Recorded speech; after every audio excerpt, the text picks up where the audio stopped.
So what's your reaction just to that idea about compartmentalization and when it works and that it only works, it works in most cases and it would be very specific where it wouldn't actually protect a kid? Well, I completely agree that school buses are very safe. Their safety record is second to none. But compartmentalization is a concept that was implemented 50 years ago, and there are improvements. It was at the time it was implemented, it was considered to be incomplete because there were not belt systems at the time that were capable of performing the way that they do today. And so the addition of lap shoulder belt seats is an incremental improvement in safety because it completes compartmentalization and it keeps students inside the compartment in crash situations. So tell me a little bit about the design of what you're calling lap shoulder belts today and how they work in tandem, I guess, with compartmentalization as well. Yeah, so it's pretty simple. If it's 3-point lap shoulder belt seats are in everyone's automobile.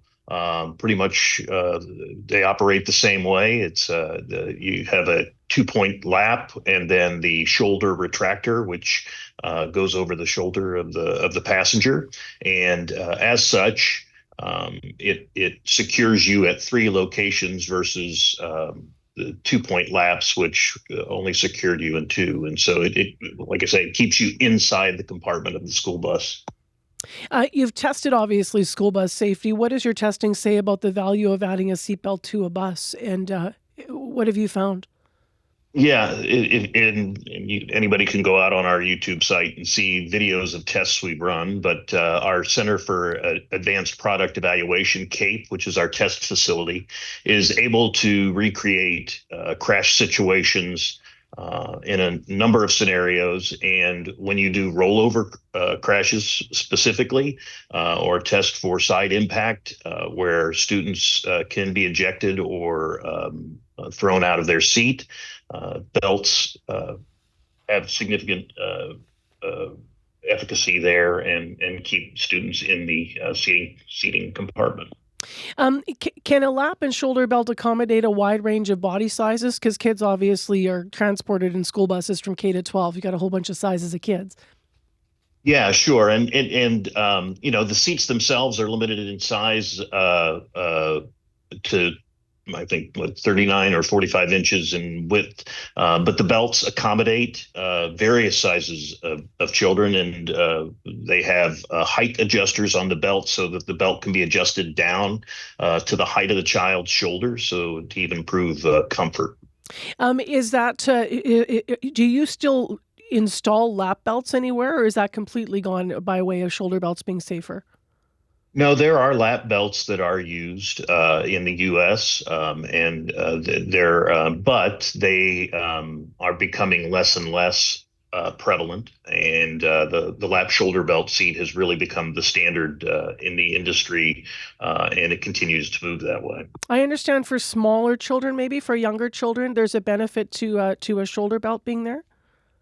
Yes, in some of the studies that were conducted over the years with lap belts, the skeletal structure of a child is incomplete and not fully developed, and so lap belts, as you can imagine, if you can imagine a frontal crash where the child is kind of bent over, that it can injure a child, and that's where I think some of the testing in the past showed that lap belts were not a better solution than lap shoulder belts.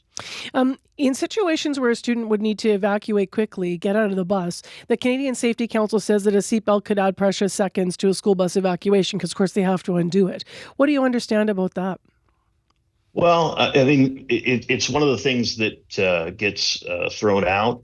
I think realistically, there has not been a lot of evaluation of that. There has been some in Iowa. There was some evaluation of speed. Look, seatbelts are designed to release and to unbuckle easily, even under pressure, even under load.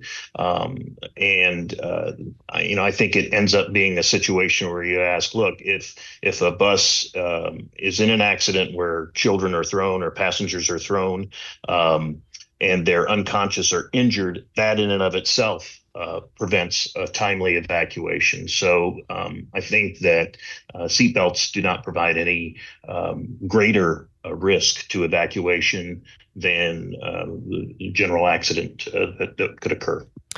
Thank you, John Barrington, for being with us this morning and weighing in on what happened here in Manitoba from your perspective on what you understand about belt safety. Thank you. Great. Thank you, Marcy. Glad to be with you. John Barrington is the Executive Director of Sales at IMMI SafeGuard in Indianapolis, Indiana. Now, they design and sell school bus seats and seatbelts. We reached back to the Canadian Safety Council. In an email, they said to us they were watching the investigation of what happened in Swan River on Tuesday with the bus crash.